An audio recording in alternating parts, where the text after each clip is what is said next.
What's up YouTube, this is Kai Pokemon and today we are bringing you, or I am bringing you, another informative video just to talk about PSA and the first sold VMAX Charizard Champions Path PSA 10. It's a mouthful. But before we go into that, I actually want you guys to do me a favor. At the link in the description below, you guys will see a link to a Google form.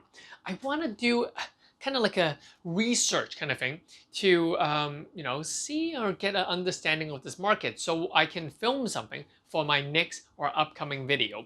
I'm trying to get a good grasp of something brewing in the industry, and I just want to know two questions. First question is more relevant. Second question is just for my interest. The first question mainly asks you, it's a Google form, so go fill it in. There's no name, nothing that I can recognize you with. Basically, how long have you been back into the Pokemon card collecting, investing, or playing, these sort of stuff? I just kind of want to know, is it like 1 to 3 months, less than 1 month, 3 to 6 months? It's sort of like a multiple choice thing, so you can just help me fill that in. That would be amazing because I can get a better sense of, how the market is like. And yeah, that's going to be cool. The second question is whether you're a guy or a girl.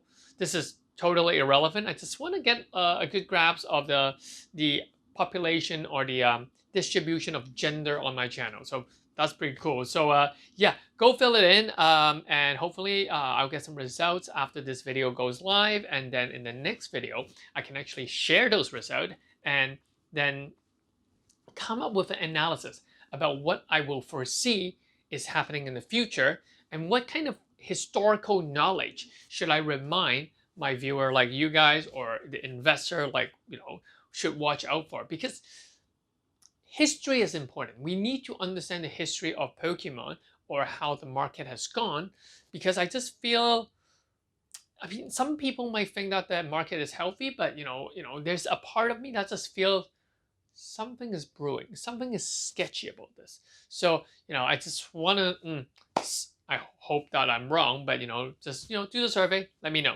and also subscribe, like this video, those kind of stuff. What was our topic today? All right, so PSA has suspended their economy service, which means that there's no middle ground. It's either bulk, which is the really cheap $10 bulk, which you have to wait for like, I don't know, 6 to 8 months or like forever, or a $50 regular service, which they said is going to be around 20 days. So what is that going to do to the market? You're going to ask. Well, a few things. First thing, we're going to see a lot more flipping single card, raw card, instead of graded cards, because the cost of grading is a lot higher. We're also going to see more CGC or BGS graded cards, so that would diversify the market. And that's kind of the impact that I would foresee. And hopefully we're going to see PSA clearing some of the the bulk cards that they've been trying to grade for a very, very long time. So I think that is going to be interesting to see how, when those cards comes back out, whether that would impact the market.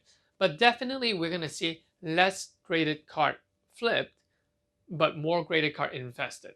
So it's going to cause a ripple in the industry, but I just don't know in what way yet. So that is something to observe and watch. And I mean, if they could suspend it, I highly doubt that they're going to resume it anytime soon.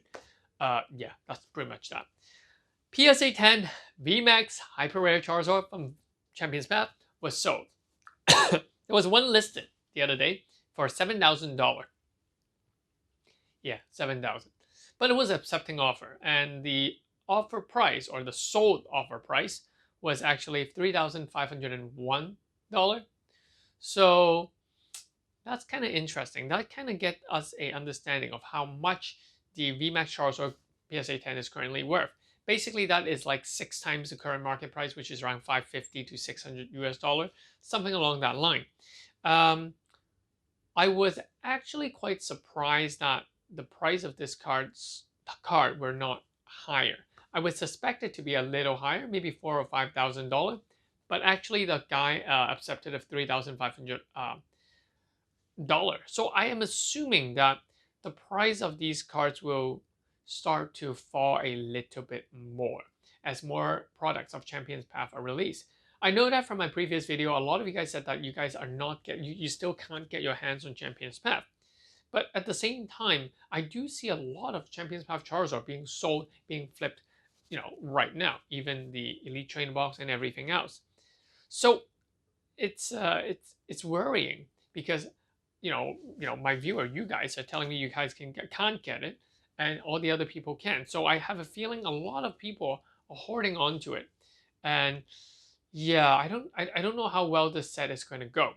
So that's that. So I think that's pretty much a quick update of this video. Oh, and the new 25th anniversary set.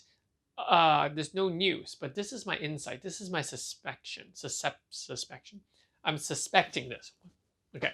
What I suspect is that it's going to be released like Generations. So Generations was released 4 or 5 years ago, celebrating the 20th anniversary of Pokemon. And they released it pin set for almost every month. There's a pin set. There was a Mew one, there's a Shaman one, there's a Jirachi one. So yeah, each pin set contains 3 packs of Generations, and that was that time. Looking past this 5 years, Generation, that set has not gone up significantly in price because of the amount that was printed. So Ultra Shiny V may be very similar. I mean, Pokemon do recognize that there is a huge demand for a lot of these products, and they do recognize that a lot of people are not getting the item. If they're going to release a new subset and they don't want people to be, hoarding over it like Hidden Fates or even Champions Path, what I think they might do is they're going to go back to the Generation ways of releasing the Ultra Shiny V or the next year's holiday set. They're going to release bit by bit by bit, and they're going to release a lot of products, and along the line they can reprint a lot of products. And I have a feeling that's what is going to happen. And if people don't look back in history, they might make the same mistake of buying too much. I still remember the time when I was actually really young, a couple of years ago. I was watching Rudy from Alpha Investment. I mean, that guy bought tons of the pins, like a lot. I mean, you guys can still see the video, but a lot of those Mew pin, Jirachi pins, these sort of stuff. And I think he still should have it. I don't know, but it was just printed to a quite a large amount, and I just don't feel that if that amount was printed for our Ultra Shiny V set, I just feel like the price won't go up as much, and a lot of people are going to lose money on it. A lot of people in the short run who are flippers or scalper, they're trying to hoard or buy all these items. Some card store may want to grab more of these items. I would be very, very cautious in that set, and I would just observe slowly as to how Pokemon is going to release that set, because I just feel like it's going to be a popular set. I know that there are more people into collecting Pokemon right now, but if that is the way or the method that Pokemon is trying to release that item, I would be very cautious about it. Yeah, that's pretty much it. Champions Path, I've actually had a video, I just didn't upload it yet, of me opening another 36 packs, and I just feel like the pull rates for Champions Path is a hit or miss. You can actually open 60 packs, 100 packs, 200 packs and not get a Charizard, or you can just open 3 packs and gets 2 Charizard. So what I'm thinking or what I'm suspecting is that the rate is very random, and I am very, very reluctant to open any more booster packs. Yeah, that would be quite interesting to see if other people find it the same way, and would they be selling the pack, and if they decided to sell the packs, would the price of the pack go down, the single packs? Yeah, that's going to be interesting to see. So that's just a quick update on this channel, this video, and on PSA stuff. Remember to try and fill in that Google form in the link in the description below, because I just want to get an idea, and then I can talk more about the history of Pokemon. And I'm smelling something bad is going to happen. I mean, Crimson Invasion, you guys remember that set? That was a set that was horrible. everybody, overbought. I mean, a lot of car store over ordered it, and then, it was not selling. Distributor was actually giving like huge discount, asking people to buy them off. So yeah, it's going to be interesting to see how not vivid voltage, but the next set. I mean, if they can include two Charizard, or there are two Charizard in the vivid voltage set, you know, it's so pushed up to that point where I'm thinking, what could they do in SS5 that would interest the attention of people? So yeah, that's pretty much it. I'll catch you guys in the next one. Fill in the Google form, subscribe, hit the like, yeah, leave a comment. See you. Peace.